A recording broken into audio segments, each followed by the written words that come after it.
اور اللہ تعالیٰ کی طرف سے بھی یہ پیغام آئے گا، سلام علیکم طبتم فادخلوها خالدین، تم پر سلام ہو، تم خوشحال رہو، بس اس میں داخل ہو جاؤ ہمیشہ رہنے والے، یعنی اس کے بعد اب تمہیں یہاں سے کوئی نہیں نکال سکتا، تم پر کوئی غم تکلیف اور دکھ آنے والا نہیں ہے۔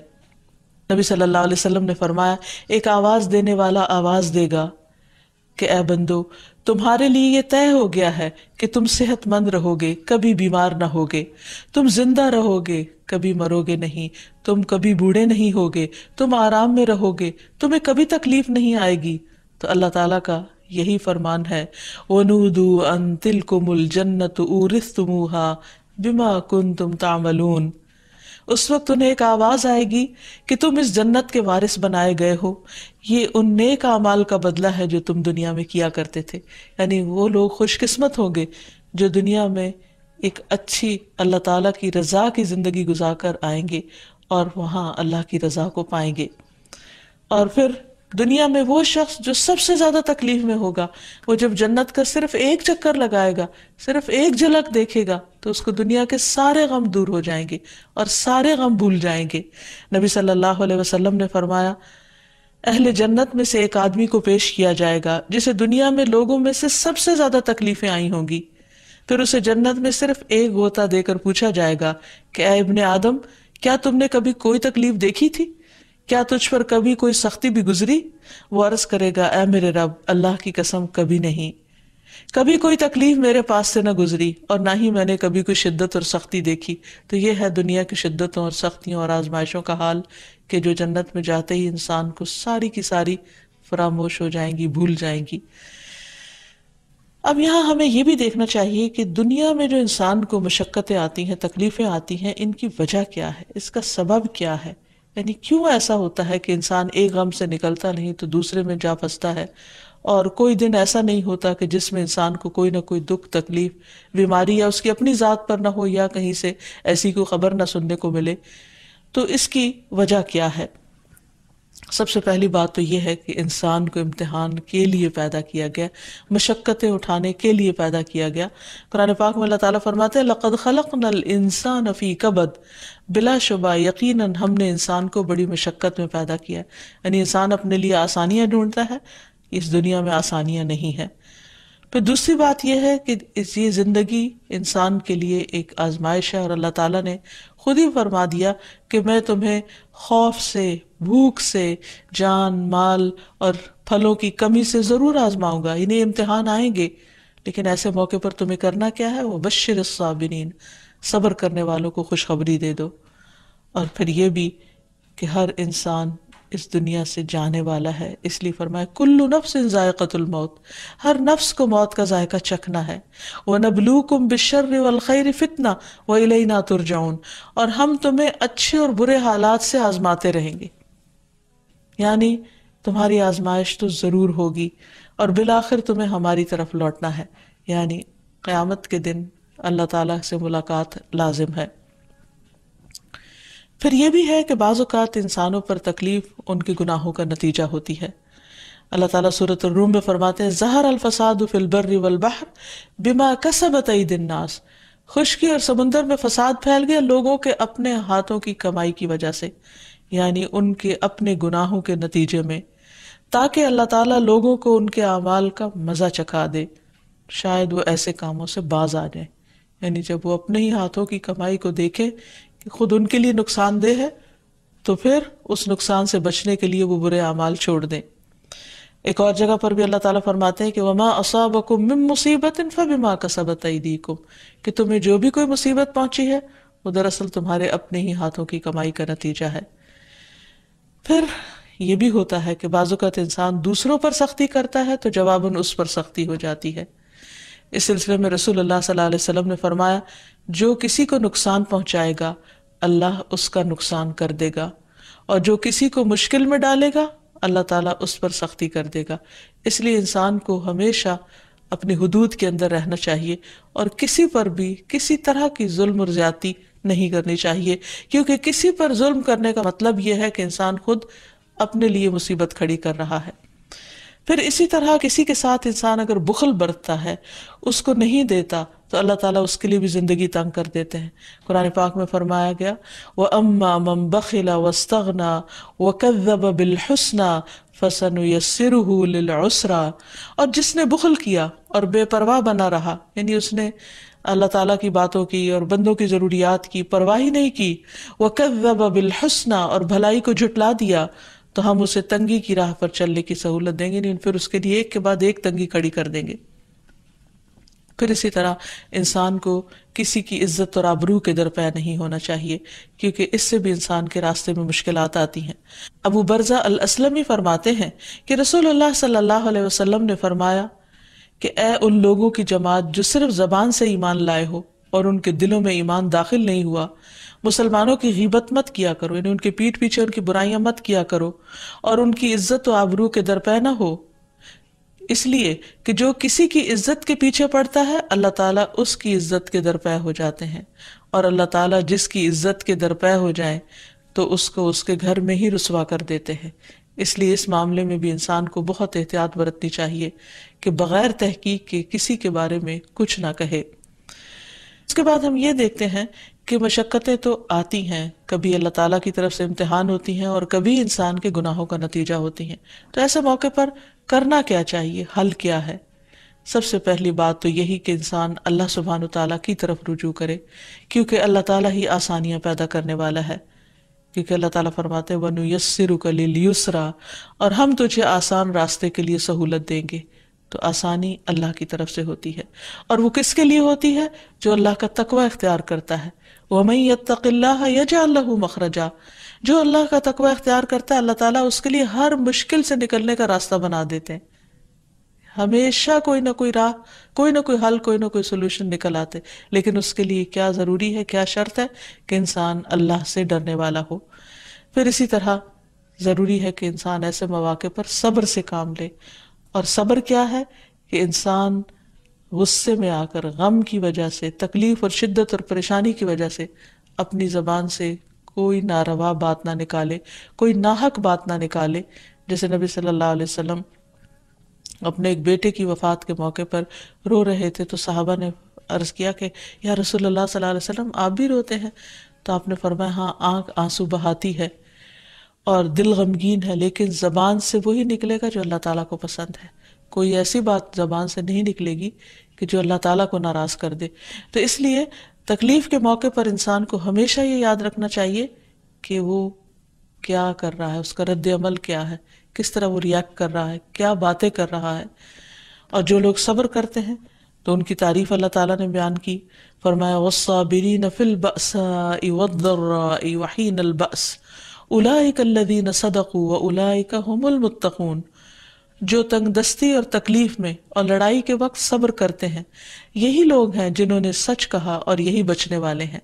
یعنی ایسے ہی لوگ سچے مومن ہیں جو تنگی اور تکلیف میں اپنے آپ کو سنبھال لیتے ہیں، صبر سے کام لیتے ہیں۔ اور اللہ تعالیٰ نے یہ بھی بتا دیا تھا، وارن کر دیا تھا کہ تم ضرور آزمائے جاؤ گے، لَتُبْلَوُنَّ فِي أَمْوَالِكُمْ وَأَنفُسِكُمْ، تمہارے مالوں میں، تمہارے نفسوں میں تمہیں ضرور آزمایا جائے گا، ضرور با ضرور۔ اور تم لوگوں سے ہر طرح کی باتیں بھی سنو گے، لیکن پھر کیا کرنا ہے ایسے موقع پر؟ وَإِن تَصْبِرُوا وَتَتَّقُوا فَإِنَّ ذَلِكَ مِنْ عَزْمِ الْأُمُورِ، اگر تم صبر اور تقوی سے کام لو تو یہ بڑی ہمت کے کام ہو، یعنی آسان نہیں ہے صبر کرنا، لیکن ناممکن بھی نہیں ہے، اور ہر وقت تبدیل ہو جاتا ہے۔ صرف اس تکلیف کے وقت میں انسان اگر اپنے آپ کو کنٹرول کر لیتا، اپنی زبان کو، اپنے ریاکشن کو ایک لمٹ اور حدود کے اندر لے آتا ہے، تو اللہ سبحانہ وتعالیٰ جلد ہی اس کے حالات تبدیل کر دیتے ہیں، اور بعض اوقات اس کو پہلے سے بھی زیادہ بہتر چیز عطا کرتے ہیں۔ تو اس لیے انسان کو اس تکلیف کے وقت میں اپنے اوپر، اپنے طرز عمل پر کڑی نظر رکھنے کی ضرورت ہے کہ کوئی چیز ایسی نہ ہو جو اللہ تعالیٰ کو ناراض کر دے۔ پھر اسی طرح انسان کو کتنی بھی بڑی مشکل و حالات سے مایوس نہیں ہونا چاہیے، کیونکہ مایوسی کفر تک پہنچا دیتی ہے۔ ابو رزین کہتے ہیں نبی صلی اللہ علیہ وسلم نے فرمایا ہمارا رب اپنے بندوں کی مایوسی پر ہنستا ہے، حالانکہ حالات کی تبدیلی قریب ہوتی ہے۔ ابو رزین نے عرض کیا کیا اللہ تعالیٰ بھی ہنستا ہے؟ آپ نے فرمایا ہاں۔ میں نے عرض کیا جو رب ہنستا ہے ہم اس کے ہاں خیر و بھلائی کو کم نہیں پا سکتے، یعنی وہ ضرور بندوں کو خیر پہنچاتا ہے۔ تو بعض اوقات انسان مایوس ہونے لگتا ہے، لیکن اللہ تعالیٰ کی مدد قریب ہی ہوتی ہے۔ جب نبی صلی اللہ علیہ وسلم کے زمانے میں لوگوں کو کفار کی طرف سے مشکلات کا سامنا کرنا پڑا اور انہوں نے اللہ کے رسول سے عرض کیا، اللہ کے رسول صلی اللہ علیہ وسلم اللہ کی مدد کب آئے گی؟ یعنی ہر طرف سے مشکلیں ہی مشکلیں ہیں، جان کی، مال کی، بھوک کی، ہر طرح کے سے آزمایا جا رہا ہے، تو حالات کب بدلیں گے؟ تو اللہ تعالیٰ نے فرمایا الا ان نصر اللہ قریب، خبردار اللہ کی مدد قریب ہے۔ یعنی مایوس نہ ہو، ہمیشہ مثبت رہو، امید رکھو، ہر چیز تو اللہ تعالیٰ کے ہاتھ میں۔ جب فرعونیوں کا ظلم زیادہ ہو گیا تو آپ دیکھتے ہیں کہ اللہ تعالیٰ نے کس طرح موسیٰ علیہ السلام کو اس قوم کے اندر پھر پیدا کیا اور پھر کس طرح وہ ان کی نجات کا ذریعہ بنے۔ تو اللہ تعالیٰ غیب سے ایسے طریقے اختیار کرتا ہے جو انسان کی سوچ سے بھی باہر ہوتے ہیں، اور لیکن ضرورت اس بات کی کہ انسان اللہ تعالیٰ کی طرف رجوع کرے اور انسان کا اس بات پر یقین رہے فَإِنَّ مَعَ الْعُسْرِ يُسْرًا، إِنَّ مَعَ الْعُسْرِ يُسْرًا، کہ یقیناً تنگی کے ساتھ آسانی بھی ہے، یقیناً تنگی کے ساتھ آسانی بھی ہے۔ اور پھر حضرت انس سے بھی روایت ہے کہ رسول اللہ صلی اللہ علیہ وسلم نے فرمایا بے شک مدد صبر کے ساتھ ہے، یعنی اللہ کی مدد آئے گی، بس صبر کرو، تھوڑا انتظار کرو، اور کشادگی تنگی کے ساتھ ہے، اور بے شک تنگی کے ساتھ آسانی ہے، اور بے شک تنگی کے ساتھ آسانی ہے۔ پھر اسی طرح یہ ہے کہ انسان توبہ اور استغفار کی کثرت کرے۔ حدیث میں آتا ہے انسان جب تک اللہ تعالیٰ سے استغفار کرتا ہے، اللہ تعالیٰ اس وقت تک اس کو عذاب سے محفوظ رکھتا ہے، اور قرآن مجید میں بھی واضح طور پر فرمایا گیا کہ اللہ تعالیٰ اس وقت تک عذاب نہیں دے گا جب تک لوگ استغفار کرتے رہیں گے، یعنی اپنے گناہوں کی معافی مانگتے رہیں گے اور اللہ تعالیٰ سے توبہ کریں گے، رجوع کریں گے اور اپنی اصلاح کر لیں گے۔ پھر اسی طرح زیادہ سے زیادہ نیک اعمال کرنے چاہیے، اللہ کو راضی کرنا چاہیے تاکہ اللہ تعالیٰ کی رحمت نازل ہو۔ اللہ تعالیٰ کا وعدہ ہے وَأَمَّا مَنْ آمَنَ وَعَمِلَ صَالِحًا فَلَهُ جَزَاءً الْحُسْنَى وَسَنَقُولُ لَهُ مِنْ أَمْرِنَا يُسْرًا، اور البتہ جو ایمان لایا اور نیک عمل کیے اسے اچھا بدلہ ملے گا، اور اسے ہم اپنے آسان سے کام کرنے کو کہیں گے، یعنی ان کے لیے کاموں میں آسانیاں پیدا کر دیں گے ان کی نیکیوں کی وجہ سے۔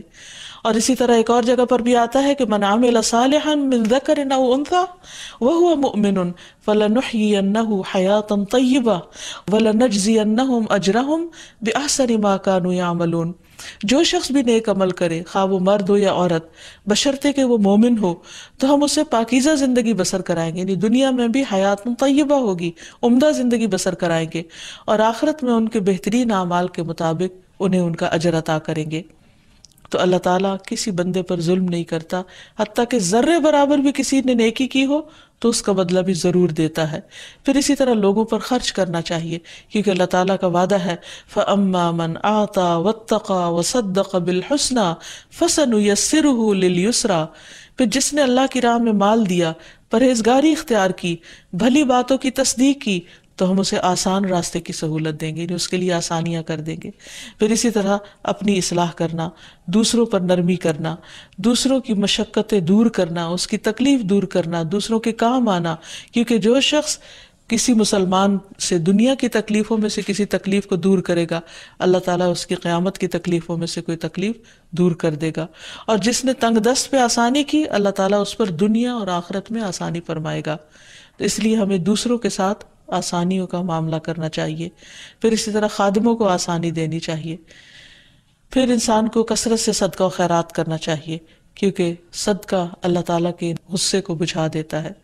پھر اسی طرح ایک حدیث میں آتا ہے کہ صدقہ گناہوں کو اس طرح مٹاتا ہے جیسے پانی آگ کو مٹا دیتا ہے۔ پھر انسان کو اللہ تعالیٰ کے آگے گڑ گڑانا چاہیے اور خوب خوب دعائیں کرنی چاہیے، کیونکہ کون ہے جو بے قرار کی پکار سنے جب وہ اسے پکارے اور اس کی تکلیف دور کرے، یعنی سوائے اللہ کے۔ اور اس کے ساتھ ساتھ یہ کہ یہ دعا جو سورۃ البقرہ کے آخر میں آتی ہے، ربنا لا تؤاخذنا ان نسینا او اخطأنا ربنا ولا تحمل علينا اصرا كما حملته على الذين من قبلنا ربنا ولا تحملنا ما لا طاقة لنا به واعف عنا واغفر لنا وارحمنا انت مولانا فانصرنا على القوم الكافرين۔ اے ہمارے رب، ہم سے مواخذہ نہ کر اگر ہم بھول جائیں، خطا کر جائیں۔ اے ہمارے رب، ہم پر کوئی بھاری بوجھ نہ ڈال جیسے تو نے ان لوگوں پہ ڈالا جو ہم سے پہلے تھے، اے ہمارے رب ہم سے وہ چیز نہ اٹھوا جس کے اٹھانے کی ہم میں طاقت نہ ہو، اور ہم سے درگزر کر اور ہمیں بخش دے اور ہم پر رحم کر، تو ہی ہمارا مددگار ہے، سو کافروں کے مقابلے میں ہماری مدد فرما۔ پھر اسی طرح ہر طرح کے حالات کی آسانی کے لیے دعا کرنی چاہیے۔ قال رب اشرح لی صدری ویسر لی امری، اس نے کہا ہے میرے رب میرے لیے میرا سینہ کھول دے اور میرا کام آسان کر دے۔ حدیث میں بھی آتا ہے نبی صلی اللہ علیہ وسلم مشکل وقت میں دعا پڑھتے تھے، اللہم لا سہل الا ما جعلتہ سہلا وانت تجعل الحزن اذا شئت سہلا، اے اللہ نہیں کوئی کام آسان مگر وہی جسے تو آسان کر دے، اور تو جب چاہتا ہے مشکل کو آسان کر دیتا ہے۔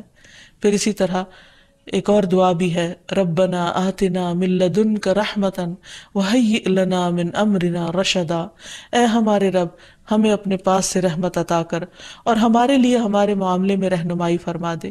پھر اسی طرح کثرت کے ساتھ درود شریف پڑھنا چاہیے، کیونکہ جو شخص کثرت سے درود شریف پڑھتا ہے تو اس کی ساری فکریں دور ہو جاتی ہیں اور گناہ معاف کر دیے جاتے ہیں۔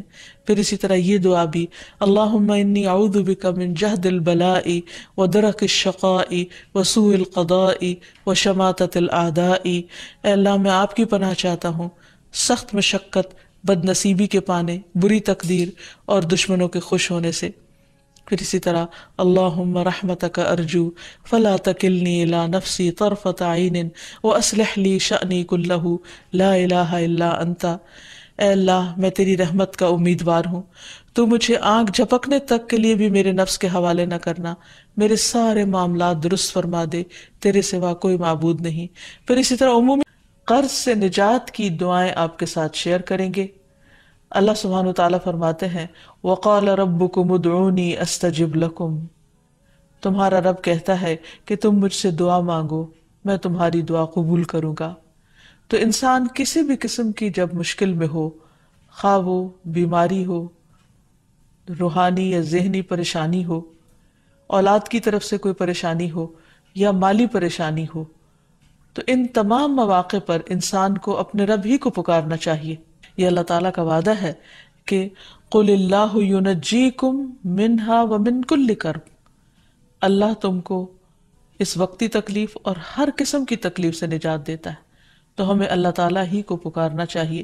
پھر اسی طرح اللہ تعالیٰ کو پکارنے سے پہلے اللہ تعالیٰ کی تعریف اور تعریف کے بے پناہ کلمات، اللہ تعالیٰ کی تعریف کے کلمات اتنے زیادہ ہیں کہ اگر انسان ان کو ساری زندگی بھی شمار کرتا رہے تو شمار نہ کر سکے۔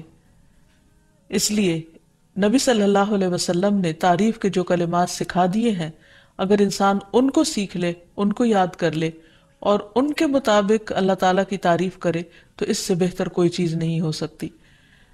تو تعریف کے یہ کلمات جو نبی صلی اللہ علیہ وسلم نے ہمیں سکھائے، اللہ اکبر کبیرہ والحمد للہ کثیرہ وسبحان اللہ بکرۃ واصیلا، اللہ سب سے بڑا ہے، بہت ہی بڑا، اور سب تعریفیں اللہ تعالیٰ ہی کے لیے ہیں، اور میں صبح و شام اللہ کی پاکی بیان کرتا ہوں۔ اور حق بھی یہی ہے کہ انسان صبح و شام اللہ سبحانہ وتعالیٰ کی تعریف بیان کرے، اس کو ہر عیب اور نقص سے پاک قرار دے، کیونکہ وہ ہے ہی اس لائق اور یہ اس کا حق ہے۔ جہاں تک قرض دینے لینے کی بات ہے تو اس سلسلے میں ہمارا دین کیا کہتا ہے، چند باتیں اس سے متعلق عرض کریں گے۔ سب سے پہلے تو یہ کہ جب کوئی شخص ضرورت مند ہو، محتاج ہو اور قرض مانگے تو اسے قرض دینا چاہیے، کیونکہ کسی کی ضرورت پوری کرنا اللہ تعالیٰ کو بہت پسند ہے۔ پھر اسی طرح قرض لینے اور ادا کرنے کے بھی کچھ آداب ہیں۔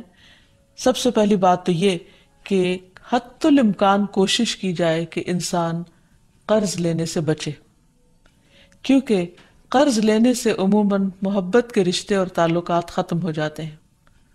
ویسے بھی جب دوسرے انسان کو یہ پتہ چلتا ہے کہ قرض لینے والا یا مانگنے والا محتاج ہے تو اس کے ضرورت مند ہونے کی وجہ سے یا اس کی مالی حیثیت کی کمی کی وجہ سے دوسرے کے دل میں اس کے مقام میں کمی آ جاتی ہے۔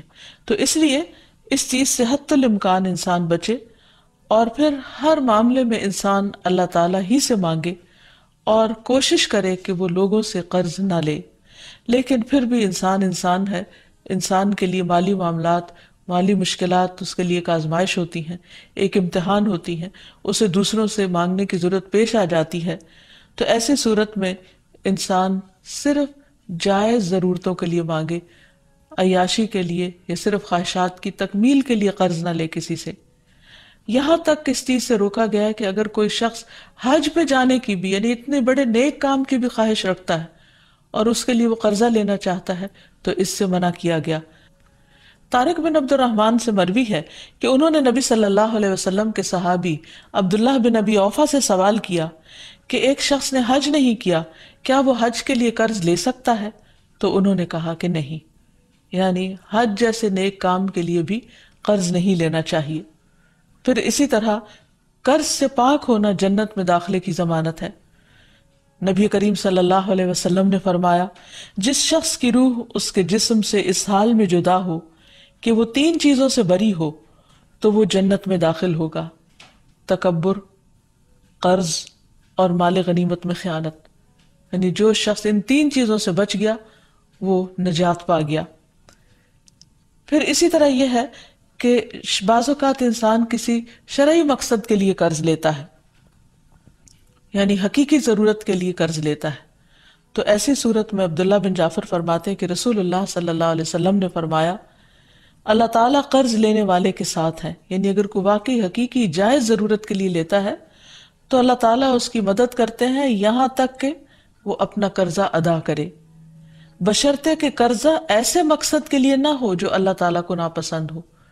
یعنی اس سے یہ بھی پتہ چلتا ہے کہ کسی ناجائز مقصد کے لیے، کسی حرام کام کے لیے اور محض خواہشات کی تکمیل کے لیے قرض نہ لیا جائے، اور اگر انسان جائز ضرورت کے لیے لیتا ہے اور پھر واپس کرے گا اور کرنے کی نیت رکھتا ہے تو اللہ سبحانہ و تعالیٰ اس کی مدد فرمائے گا۔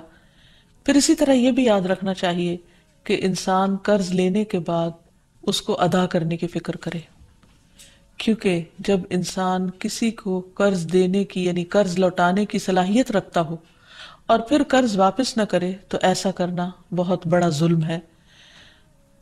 رسول اللہ صلی اللہ علیہ وسلم نے فرمایا، قرض ادا کرنے میں مالدار کی طرف سے ٹال مٹول کرنا ظلم ہے، اور اگر تم میں سے کسی کا قرض کسی مالدار کے حوالے کیا جائے تو اسے قبول کرے، یعنی قرض خواہ کو کہا جائے کہ کسی دوسرے نے میرا قرض دینا ہے، اس سے لے لو تو وہ مان جائے۔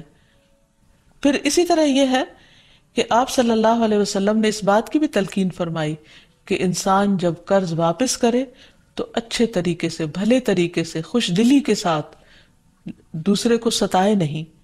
پھر اسی طرح یہ ہے کہ ہمیں یہ بھی تلقین کی گئی ہے کہ جس کا قرض ادا کرنا ہو، یعنی جس کا قرض لوٹانا ہو، اس کو ہدیہ قبول نہیں کرنا چاہیے۔ ابو بردہ کہتے ہیں کہ میں مدینہ حاضر ہوا تو میں نے عبداللہ بن سلام رضی اللہ عنہ سے ملاقات کی۔ انہوں نے کہا، آؤ تمہیں میں ستو اور کھجور کھلاؤں گا اور تم ایک بازمت مکان میں داخل ہوگے۔ کہ رسول اللہ صلی اللہ علیہ وسلم بھی چونکہ وہاں تشریف لے گئے تھے اس لیے انہوں نے اس کو بازمت کہا۔ پھر آپ نے فرمایا، تمہارا قیام ایک ایسے ملک میں ہے جہاں سودی معاملات بہت عام ہیں۔ اگر تمہارا کسی شخص پر کوئی حق ہو اور پھر وہ تمہیں ایک تنکے یا جو کے دانے برابر بھی یا ایک گھاس کے برابر بھی ہدیہ دے تو اسے قبول نہ کرنا، کیونکہ وہ بھی سود ہے۔ پھر اسی طرح ہمارے دین نے ہمیں یہ بھی سکھایا ہے کہ اگر کوئی شخص اپنا قرض نہ لوٹا سکتا ہو تو کوئی دوسرا شخص اس کی طرف سے ادا کر دے، یعنی انسان کسی اور کے قرض ادا کرنے کی ذمہ داری لے لے، کیونکہ رسول اللہ صلی اللہ علیہ وسلم نے فرمایا، میں ہر مومن کے لیے اس کی اپنی ذات سے بھی زیادہ اس کے قریب ہوں۔ جو شخص قرض یا چھوٹی اولاد چھوڑ کر جائے تو ان کی پرورش میرے ذمہ ہے، اور جو شخص مال چھوڑ کر جائے وہ اس کے وارثوں کا ہے۔ تو اس سے یہ پتہ چلتا ہے کہ نبی صلی اللہ علیہ وسلم دوسروں کے قرض ادا کر دیا کرتے تھے۔ پھر اسی طرح زکوٰۃ سے بھی قرض کی ادائیگی کی جا سکتی ہے۔ قرآن مجید میں آتا ہے، انما الصدقات للفقراء والمساکین والعاملین علیہا والمؤلفۃ قلوبہم وفی الرقاب والغارمین وفی سبیل اللہ وابن السبیل فریضۃ من اللہ واللہ علیم حکیم۔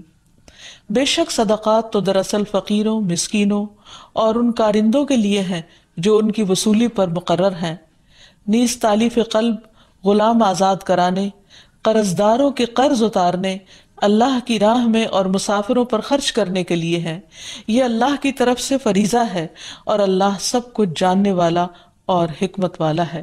تو اس سے یہ پتہ چلتا ہے کہ اگر کوئی شخص مجبور ہو، تکلیف میں ہو، قرض کے بوجھ تلے دبا ہوا ہو، تو اس کا بوجھ اتارنے کے لیے اگر ویسے کوئی ذریعہ نہ بن پائے اور کوئی مدد کرنے کو تیار نہ ہو تو پھر اس کی مدد زکوٰۃ کے مال سے بھی کی جا سکتی ہے۔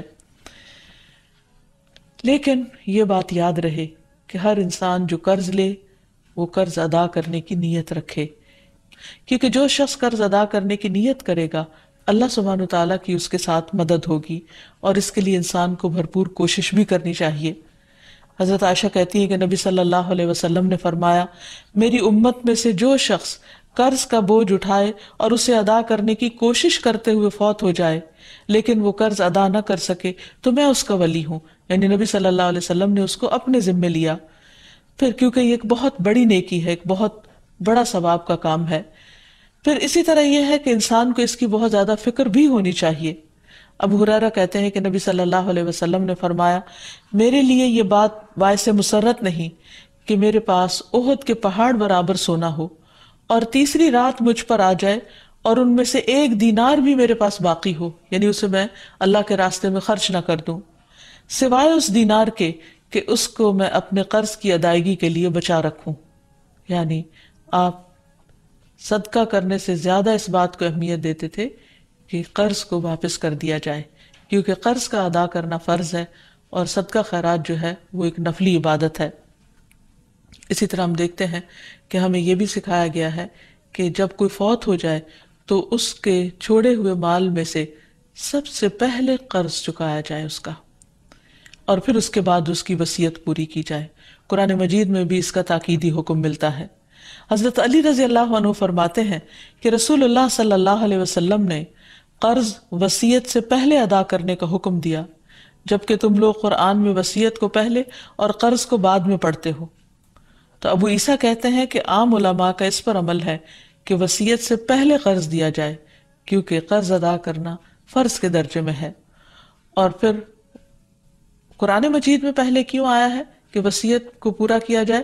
کیونکہ قرض والا تو قرض خواہ خود مطالبہ کر لے گا، لیکن وصیت جس کے حق میں کی گئی ہو سکتا ہے اسے معلوم بھی نہ ہو، تو اس کی اہمیت بتانے کے لیے کہ وصیت کو بھی پورا کرنا ضروری ہے، لیکن اگر میت جو ہے اس کے ذمہ قرض ہے اور اس کے ساتھ ساتھ وہ وصیت بھی کر چکا ہے تو پہلے قرض ادا ہوگا، اگر مال بچے گا تو وصیت پوری کی جائے گی۔ پھر اسی طرح یہ ہے کہ اگر کوئی شخص قرض ادا نہیں کرتا تو اس کی روح اس کی وجہ سے قید میں ہوتی ہے۔ سمرہ کہتے ہیں کہ رسول اللہ صلی اللہ علیہ وسلم نے ہمیں خطبے میں فرمایا، کیا یہاں بنی فلاں کا کوئی شخص ہے؟ تو کسی نے کوئی جواب نہیں دیا۔ پھر پوچھا، کیا یہاں بنی فلاں کا کوئی شخص ہے؟ پھر کسی نے کوئی جواب نہیں دیا۔ پھر آپ نے پوچھا، کیا یہاں بنی فلاں کا کوئی شخص ہے؟ تو ایک شخص نے کھڑے ہو کر کہا کہ میں ہوں، اے اللہ کے رسول صلی اللہ علیہ وسلم۔ آپ نے فرمایا، پہلے 2 بار پوچھنے پر تم کو جواب دینے میں کس چیز نے روکا تھا؟ میں تمہیں تمہاری بھلائی کی خاطر پکار رہا تھا۔ تمہارا ساتھی اپنے قرض کے سبب قید میں ہے۔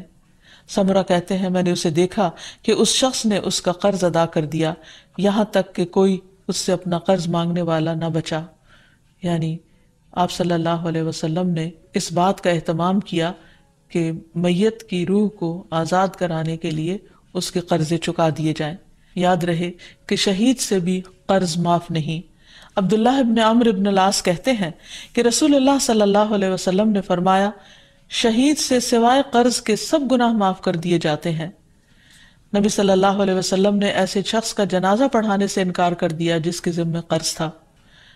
ابو ہریرہ کہتے ہیں کہ نبی صلی اللہ علیہ وسلم کے پاس جب کوئی جنازہ لایا جاتا تو آپ پہلے یہ سوال پوچھتے کہ کیا اس شخص پر کوئی قرض ہے؟ اگر لوگ کہتے کہ ہاں تو آپ پوچھتے کہ اسے ادا کرنے کے لیے کیا اس نے کوئی مال چھوڑا ہے؟ اگر لوگ کہتے کہ ہاں تو آپ اس کی نماز جنازہ پڑھا دیتے، اور اگر جواب میں نہ بولتے تو نبی صلی اللہ علیہ وسلم فرماتے کہ اپنے ساتھی کی نماز جنازہ خود پڑھ لو۔ یہ اس وجہ سے کہ لوگوں کو اس بات کا احساس ہو کہ قرض موت کے بعد بھی انسان کے لیے باعث وبال ہے اگر ادا نہ کیا جائے۔ پھر اسی طرح جو قرض ادا نہ کرنے کی نیت سے قرض لے، ایسے شخص کی بہت مذمت کی گئی ہے۔ نبی صلی اللہ علیہ وسلم نے فرمایا، جو کوئی لوگوں کا مال قرض کے طور پر ادا کرنے کی نیت سے لیتا ہے تو اللہ تعالیٰ بھی اس کی طرف سے ادا کرے گا، یعنی اللہ تعالیٰ مدد فرمائے گا اس کی۔ اور جو کوئی نہ دینے کی نیت سے لے کہ دینا نہیں، بس دوسرے کا مال ہتھیا لو قرض کے بہانے، تو اللہ تعالیٰ اس کو تباہ کر دے گا۔ رسول اللہ صلی اللہ علیہ وسلم نے فرمایا جو مرد بھی قرض لے اور اس کی نیت یہ ہو کہ قرضہ ادا نہ کرے گا تو وہ اللہ سے چور بن کر ملے گا، یعنی یہ معمولی بات نہیں ہے، بہت بڑا گناہ ہے اگر کوئی ایسی نیت رکھے۔ پھر اسی طرح ایک اور روایت میں آتا ہے کہ محمد بن عبداللہ بن جحش سے روایت ہے، وہ فرماتے ہیں کہ اللہ کے رسول صلی اللہ علیہ وسلم اس جگہ بیٹھے ہوئے تھے جہاں جنازے رکھے جاتے تھے، تو آپ نے اپنا سر آسمان کی طرف اٹھایا، پھر اپنی نگاہ کو نیچے کیا، پھر اپنا ہاتھ اپنی پیشانی پر رکھ کر فرمایا سبحان اللہ سبحان اللہ، کیا سختی اتری ہے۔ فرماتے ہیں کہ ہم نے پہچان لیا اور ہم خاموش ہو گئے۔ جب دوسرا دن ہوا تو میں نے رسول اللہ صلی اللہ علیہ وسلم سے پوچھا کہ کیا سختی ہے جو نازل ہوئی ہے؟ آپ نے فرمایا قرض کے بارے میں، اس ذات کی قسم جس کے قبضے میں میری جان ہے، اگر کوئی شخص اللہ کے راستے میں قتل کر دیا گیا ہو، پھر وہ زندہ ہو جائے، پھر مار ڈالا جائے، پھر زندہ ہو، پھر مار ڈالا جائے، اور اس پر قرض ہو، تو وہ جنت میں داخل نہ ہو سکے گا۔ یعنی یہ بہت بڑی بات ہے، اس لیے انسان کو عام حالات میں چھوٹی موٹی ضرورتوں پر قرض نہیں لینا چاہیے، لیکن اگر کوئی شدید ضرورت ہو تو ادا کرنے کی نیت سے لینا چاہیے اور پھر ادا کرنے کی کوشش بھی کرنی چاہیے۔ پھر اسی طرح یہ ہے کہ اگر کوئی شخص مقروض مرے گا تو قیامت کے دن جس سے قرضہ لیا ہوگا اس کو مقروض کی نیکیاں دے دی جائیں گی، اور اگر اس کے پاس نیکیاں نہیں ہوں گی تو قرض دینے والے کی برائیاں مقروض کے ذمہ ڈال دی جائیں گی اور وہ ان کی سزا بھگتے گا، کیونکہ وہاں درہم و دینار نہیں ہوں گے، صرف نیکیاں ہی ہوں گی۔ دوسری طرف ہمارے دین رحمت ہے، تو اس میں مقروض کو معاف کر دینے پر بھی بہت سی احادیث ہمیں ملتی ہیں اور اسے ایک بہت بڑی نیکی قرار دیا گیا ہے۔ رسول اللہ صلی اللہ علیہ وسلم نے فرمایا کہ جو شخص قرضے پر مہلت دے اس کے لیے روزانہ صدقہ کرنے کا اجر ہے۔ بریدہ رضی اللہ عنہ سے مروی ہے کہ میں نے نبی صلی اللہ علیہ وسلم کو یہ فرماتے ہوئے سنا کہ جو شخص کسی تنگ دست مقروض کو مہلت دے دے اسے ہر دن کے عوض اتنا ہی صدقہ کرنے کا ثواب ملے گا۔ پھر ایک اور مرتبہ سنا تو نبی صلی اللہ علیہ وسلم نے فرمایا جو شخص کسی تنگ دست مقروض کو مہلت دے دے اسے ہر دن کے عوض دگنا صدقہ کرنے کا ثواب ملے گا۔ میں نے عرض کیا یا رسول اللہ صلی اللہ علیہ وسلم، پہلے میں نے آپ کو ایک گنا پھر دگنا ثواب کا ذکر کرتے ہوئے سنا تو نبی صلی اللہ علیہ وسلم نے فرمایا قرض کی ادائیگی کی مہلت کا وقت آنے سے قبل اسے روزانہ ایک گنا صدقہ کرنے کا ثواب ملے گا، اور قرض کی ادائیگی کی میعاد گزرنے کے بعد مزید مہلت دینے پر دگنا ثواب ملے گا۔ تو اس سے یہ پتہ چلتا ہے کہ جتنی جو مقروض کو ڈھیل دیتا ہے اس کے لیے اجر اتنا ہی زیادہ بڑھتا چلا جاتا ہے۔ پھر قرض کا اجر جنت کے دروازے پر بھی لکھا ہوا ہے۔ رسول اللہ صلی اللہ علیہ وسلم نے فرمایا ایک آدمی جنت میں داخل ہوا، وہ کیا دیکھتا ہے کہ اس کے ایک دروازے پر لکھا ہوا ہے کہ صدقہ کا ثواب 10 گنا اور قرضے کا ثواب 18 گنا ہے۔ یعنی اگر کوئی شخص کسی کو کچھ 1 روپیہ دیتا ہے تو اس کے بدلے میں اس کو 10 نیکیاں ملتی ہیں، لیکن اگر کوئی شخص قرض کے طور پر کسی کو دیتا ہے تو اس کے بدلے میں 18 نیکیاں اس کو ملتی ہیں۔ پھر اسی طرح نبی صلی اللہ علیہ وسلم نے فرمایا ایک شخص لوگوں کو قرض دیا کرتا تھا اور اپنے نوکروں سے اس نے یہ کہہ کر رکھا تھا کہ جب تم کسی کو مفلس پاؤ تو تم اسے معاف کر دیا کرو، ممکن ہے کہ اللہ تعالی ہمیں بھی معاف فرما دے۔ رسول اللہ صلی اللہ علیہ وسلم نے فرمایا کہ موت کے بعد جب وہ اللہ سے ملا تو اللہ تعالیٰ نے اس کو بخش دیا۔ تو گویا جو دنیا میں دوسروں کے قرض معاف کر دیتا ہے قیامت کے دن اللہ تعالیٰ اس کو معاف کر دے گا۔ پھر اسی طرح قرض معاف کرنے والے قیامت کے دن عرش الہی کے سائے تلے ہوں گے۔ رسول اللہ صلی اللہ علیہ وسلم نے فرمایا جس نے تنگ دست کو مہلت دی یا اس کا قرض معاف کر دیا تو اللہ تعالیٰ قیامت کے دن اسے اپنے عرش کے سائے میں رکھے گا، جبکہ اس کے سائے کے سوا کوئی سایہ نہ ہوگا۔ ایسے شخص کو قیامت کے دن کی سختیوں سے بھی نجات ملے گی۔ پھر یہ بھی ہے کہ جو شخص کسی کو قرض معاف کر دیتا ہے اسے قیامت کے دن کی سختیوں سے نجات مل جاتی ہے۔ رسول اللہ صلی اللہ علیہ وسلم نے فرمایا جس کو یہ پسند ہو کہ اللہ تعالیٰ اسے قیامت کے دن کی سختیوں سے نجات دے دے تو اسے چاہیے کہ وہ مفلس کو مہلت دے یا اسے معاف کر دے۔ اور آخر میں دعائیں ادائیگی قرض کے لیے. سب سے پہلی بات تو یہ کہ انسان اللہ تعالیٰ سے مدد مانگے، کیونکہ وہ بہترین مولا اور بہترین مددگار ہے. نعم المولا و نعم النصیر. اور پھر یہ ہے کہ اگر انسان فکر کرتا ہو اور ادائیگی کی کوشش کرتا ہو تو اس کے ساتھ ساتھ بھی دعا کرتا رہے تاکہ اللہ سبحانہ وتعالیٰ اس کا قرض ادا کروا دے. اس سلسلے میں حضرت علی رضی اللہ تعالیٰ عنہ کی ایک حدیث ہے کہ ایک غلام ان کے پاس حاضر ہوا جو زر کتابت ادا کرنے سے عاجز ہو گیا تھا، یعنی آزادی کی قیمت دینے سے عاجز ہو گیا تھا، اور عرض کیا کہ میری مدد فرمائیے. حضرت علی نے فرمایا کہ میں تمہیں ایسے کلمات سکھاتا ہوں جو رسول اللہ صلی اللہ علیہ وسلم نے مجھے سکھائے تھے. اگر تمہارے اوپر پہاڑ کے برابر بھی قرض ہوگا تو بھی اللہ تعالیٰ تیری طرف سے ادا کر دے گا. یوں کہا کرو، اللہم اکفنی بحلالک عن حرامک واغننی بفضلک عمن سواک. اے اللہ مجھے حلال مال دے کر حرام سے باز رکھ اور مجھے اپنے فضل سے اپنے علاوہ دوسروں سے بے نیاز کر دے. اسی طرح ایک اور روایت میں آتا ہے، حضرت انس سے روایت ہے کہ رسول اللہ صلی اللہ علیہ وسلم نے حضرت معاذ سے فرمایا، کیا میں تمہیں ایسی دعا نہ سکھاؤں جس کے ساتھ تم دعا کرو اگر تم پر احد کے پہاڑ برابر بھی قرضہ ہو تو اسے اللہ تعالیٰ تم سے ادا کر دے گا. اے معاذ یہ پڑھا کرو، اللہم مالک الملک تؤتی الملک من تشاء وتنزع الملک ممن تشاء وتعز من تشاء وتذل من تشاء بیدک الخیر انک علی کل شیء قدیر. رحمن الدنیا والآخرہ ورحیمہما تعطیہما من تشاء وتمنع منہما من تشاء ارحمنی رحمتا تغنینی بہا عن رحمت من سواک. اے اللہ بادشاہت کے مالک، تو جسے چاہتا ہے بادشاہت دیتا ہے، جس سے چاہتا ہے ملک چھین لیتا ہے، جس کو تو چاہتا ہے عزت دیتا ہے، جس کو تو چاہتا ہے ذلیل کر دیتا ہے. تیرے ہی ہاتھ میں خیر و بھلائی ہے اور تو ہی ہر چیز پر قدرت رکھتا ہے. دنیا اور آخرت کا رحمان اور ان دونوں کا رحیم، تو جسے چاہتا ہے دنیا اور آخرت دیتا ہے اور ان کو جن سے چاہتا ہے روک دیتا ہے. مجھ پر ایسی رحمت فرما جو مجھ کو تیرے علاوہ کی رحمت سے بے نیاز کر دے. نبی صلی اللہ علیہ وسلم کی دعاؤں میں سے قرض سے پناہ مانگنے کی دعا بھی تھی. نماز کے بعد یہ پڑھتے تھے، اللہم انی اعوذ بک من المأثم والمغرم.